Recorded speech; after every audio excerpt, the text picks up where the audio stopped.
Xin chào các bạn, hôm nay mình sẽ làm clip hướng dẫn các bạn châm xăng vào Zippo ha. Cái này là xăng Zippo Lighter Fuel Premium. Cái này là hàng chính hãng Zippo made in USA ha. Đây mình mua ở Zippo Việt Nam, chỗ đầu đường Trần Hưng Đạo.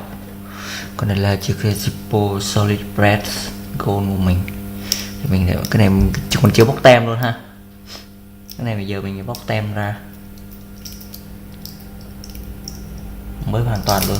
Thực ra thì mình cũng mới chơi cái này à. Đây là cũng lần đầu tiên mình châm luôn, mình mới mua về luôn. Bây giờ mình mở này ra ha.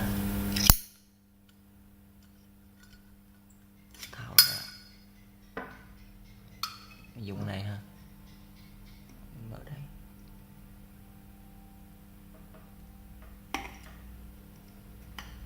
Khá là hay nha các bạn.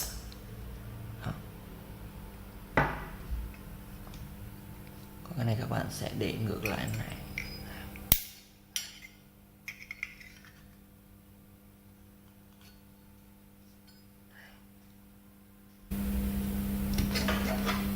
Ở chỗ này thì các bạn có thể lấy cái vật nhọn để móc này lên ha.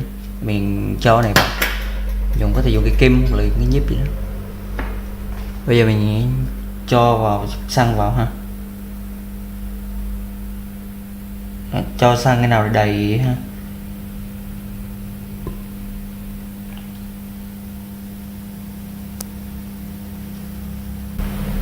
Ok rồi. Các bạn không nên cho đầy quá ha. Đầy quá sẽ nó dễ bị tràn ra, không tốt. Khá là ok đấy, khá ok đấy. Chờ xíu nó lắng xuống.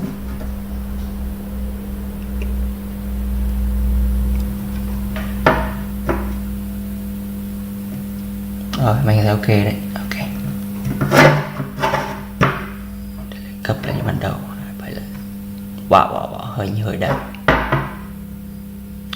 Hơi đầy rồi. Ok. Oh my god.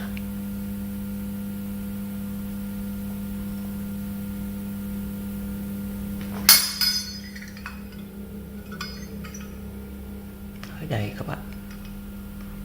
Lần đầu tiên châm nó cũng hơi rung tay ha. Đấy.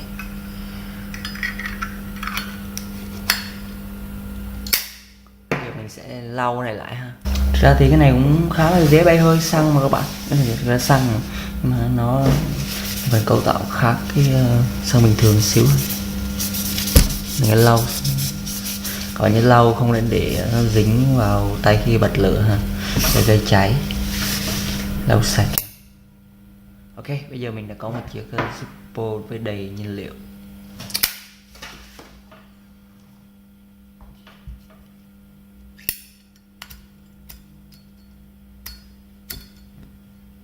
Ây da, ôi da, nguy hiểm quá. Cho tay mình vẫn còn dính xăng. Thì mình mới ra không bao giờ họ chích như thế này ha.